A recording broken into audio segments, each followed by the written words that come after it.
Welcome everyone to the week 5 recording where we're covering the teaching of reading.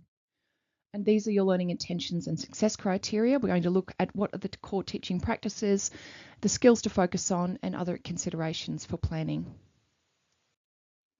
So I'm going to take you straight to the gradual release of responsibility. This is the foundation for effective instruction.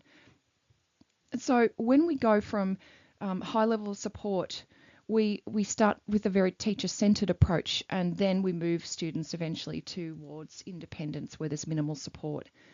And so you'll see that those core teaching practices, modelled, shared, guided, and independent, are mapped onto that gradual release of responsibility model. And so modelled reading is the highest level of support, and it's where the teacher provides a model for what a good reader does. They model certain strategies or skills that the students need to learn. The students observe and listen while the teacher models that and thinks out loud. Shared reading is where the students and the teacher work together. There's still a lot of teacher support, but the students are invited to contribute to the reading. They might read along with you. There's still a lot of teacher scaffolding through questioning and prompts and feedback.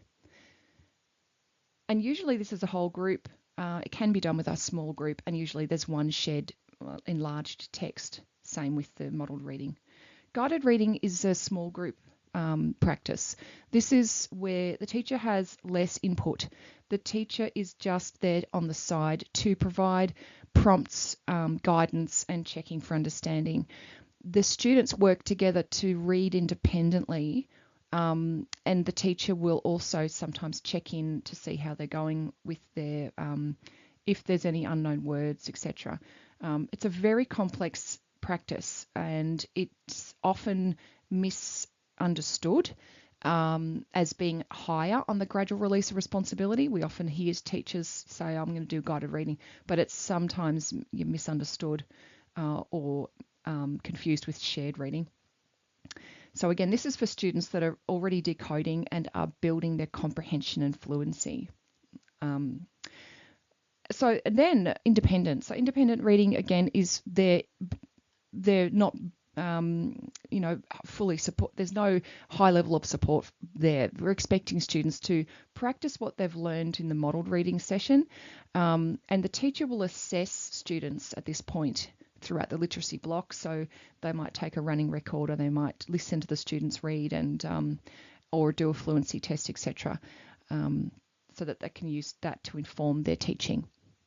The other practices that are listed there that I haven't mapped onto here are really important as well. Language experience is excellent for ESL, as well as students that have very low experience with language, because it provides them with a sort of like a little incursion, excursion, or a little contextualized game or activity. Then the students will then reflect on that, recount it, and talk about it. And the teacher writes down what the student says, so they see that language can be written down, and then they read it together. So they're building a shared experience about language. Interactive reading aloud is about reading. It's a whole group, modelled and shared. It sort of fits in between. Whole group practice where the teacher chooses a text that's rich in vocabulary and concepts, building it over time. So they might read it, the same text every day for 3 days, and each time focus in on a newer aspect. And the students, it's excellent for building vocabulary knowledge, for building comprehension. And guided reading reciprocal teaching is where the students actually are taking on roles. It's kind of a point before literature circles. So there's still a lot of scaffolding beforehand to get them to understand the roles and then to work as a team to understand and appreciate and enjoy a text, a shared text. So again, this is not for students that are learning to decode. This is for students that are already starting to build comprehension and fluency. And then literature circles is where students choose a text they want to read, and they take on roles such as questioner, summariser, etc. Those roles will have been taught previously, and then they have a go at taking on those roles as they read the text together. So this gradual release of responsibility model is the foundation for effective teaching. It doesn't just apply to reading, it applies to all instruction. We need to see, we need to have support, we need to observe a skilled other engaging in a task so that we can actually then learn that task and learn that skill. And a useful structure for the literacy block is the whole small whole structure. You might have seen this while being on placement, and it starts with the whole group, with the teacher modelling or sharing or using interactive reading practice with a focus on a particular aspect of the reading process. So that might be fluency, it might be rereading to check if understanding has been lost. It might be that students are learning about a particular sound of phonics and learning in context, of phonics context. They might be learning about punctuation, reading with expression. There's lots of different things you can focus on.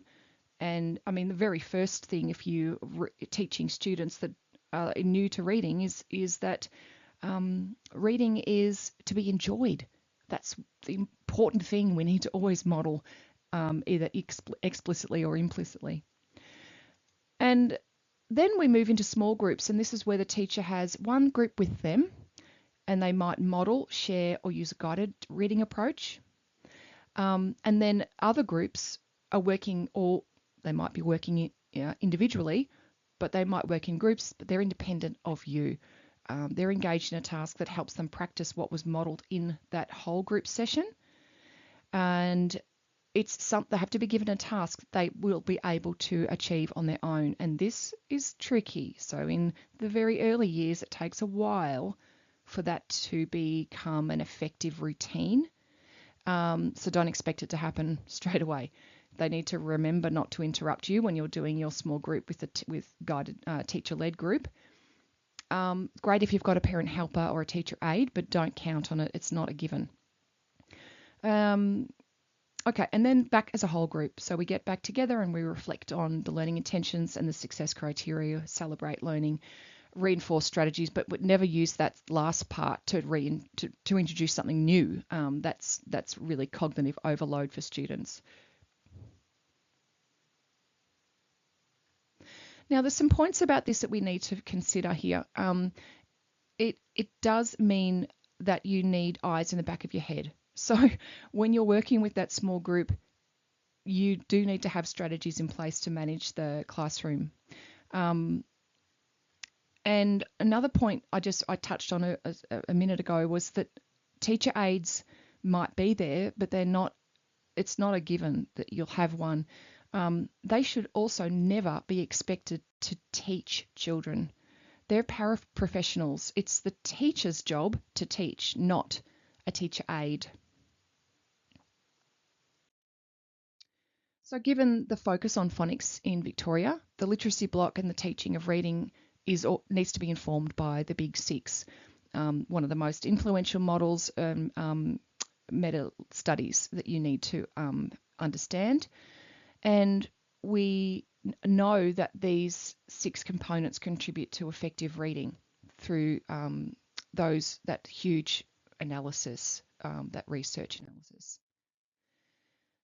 So what does that look like in the classroom? So more and more schools are beginning to start their literacy block with this explicit systematic synthetic phonics, or SSP. And as you might already be aware, there are Victorian lesson plans available via the ARC site, ARC site, to support teachers in this. So in alignment with this, the typical literacy block in the early years of primary school would be structured to have that SSP as the core component, and as it's been recommended, a minimum of 25 minutes of daily explicit phonics instruction. So that first chunk would be teaching letter sound relationships, starting with the really simple ones to the more complex ones. It might be incorporating some decodable readers as a tool, not the sole reading material, followed by modelled reading. So the teacher reads, demonstrates a skill, fluency, expression, comprehension, etc. And then it could be that, or it could be interactive reading. So getting students engaging in discussion, making predictions, inferring meaning, etc., while the teacher sort of scaffolds that. It could be shared reading, reading a large book with the students joining in. And then the next chunk would be guided reading or small group instructions. So this is where we differentiate for students' individual needs. They read texts at their right level. They have strong teacher support, or they might be developing independence. They focus on decoding, inferencing, those kinds of things.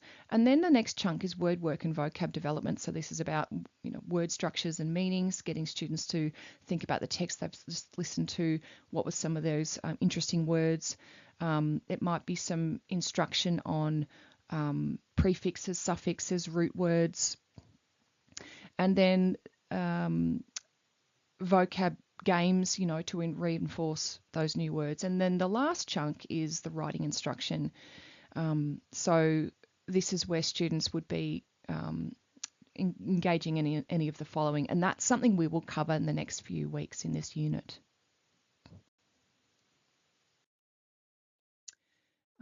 Okay, so what I wanted you to do is to have a look at the lesson plan, the Victorian lesson plan, in the Week 5 Tute folder. And of course you can't discuss with a partner, but this is where you post on the forum. What do you think the strengths of the lesson plan are, the weaknesses? How engaging do you think the lesson would be? In what ways does it align with best practices for early reading instruction? Think about the gradual release, think about cognitive overload, think about all the things that you've learned so far about the teaching of reading. And how does it cater for diverse learners? How does it differentiate? And what changes would you make to the lesson plan? So that's your homework.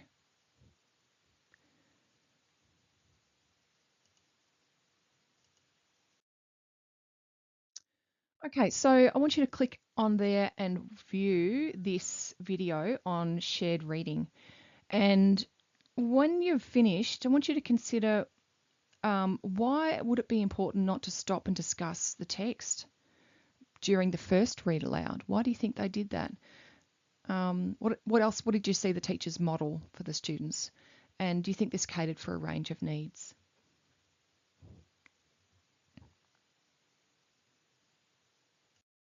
Now we're going to have a look at the core teaching practice of guided reading.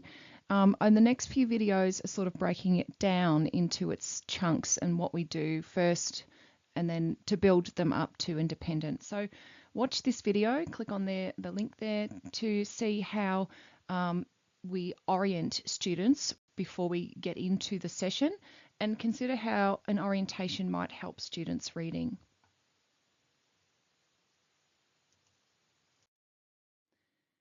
The next step is the preparation, and this is where the teacher does a whole lot of front loading and building up background knowledge. So I want you to look at this video and consider how it supports the readers.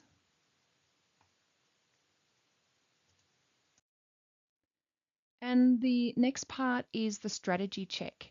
And so after this video, I want you to then consider how what is the whole purpose of guided reading? What is the teacher really trying to do, and how does it connect to the gradual release of responsibility? So that the final section would be, the final part would be obviously having the students then read the book independently while the teacher checks in and assesses their how their progress, and also checks whether their teaching was successful.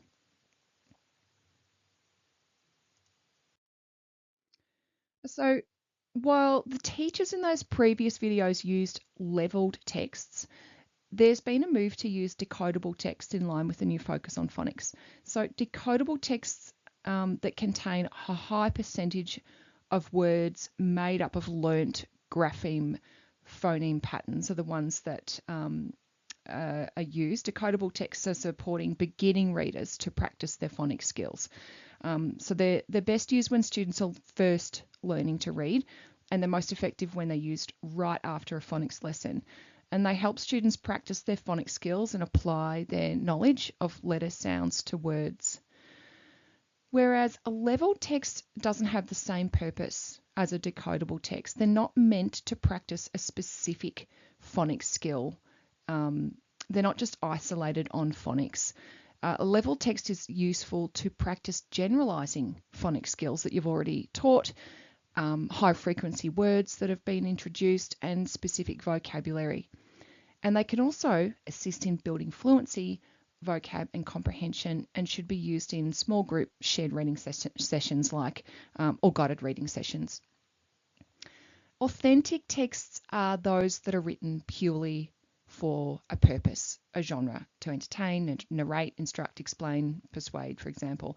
And they should be read to children and with children every day and from birth. And they're fundamental to building children's knowledge of concepts, culture, language. And so they have this, they're real, they have natural language to entertain, to inform, etc.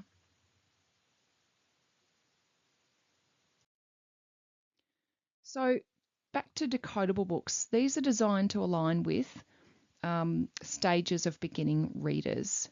Now we know that through research, stages of beginning readers is not a very rich, there's not a lot of research because we're all different and there's no set trajectory for students' development of reading. However, these decodable books are based on those teaching of the sequenced teaching of phonics. So they have those simplified spelling patterns to ensure that students can focus on practicing those specific letter sound correspondences that they've learned, building confidence and hopefully reducing frustration. The patterns are supposed to enable independent reading success, which is critical in the early stages of literacy development. And the key principle of decodable books is that they closely align with explicit phonics instruction. That means that every word in the decodable book is based on the phonics patterns that the students have just been taught. So they follow a series, like I said, or a sequenced progression. Initially, they'll introduce simple sound spelling correspondences and they gradually incorporate more complex combinations. And so that's a systematic approach that's aimed to scaffold learning. And they, I guess, are aimed at supporting mastery through systematic instruction. So these are the features of a decodable book. They're very controlled. They start with those simple codes, CVC words, and basic structure to extend code. They start with complex vowel systems, so it starts to get more complex, multi-syllabic and multi-morphemic words. Some are high-frequency words, so for example, the and her, because they need them there for story cohesion. So yeah, there's an example of one.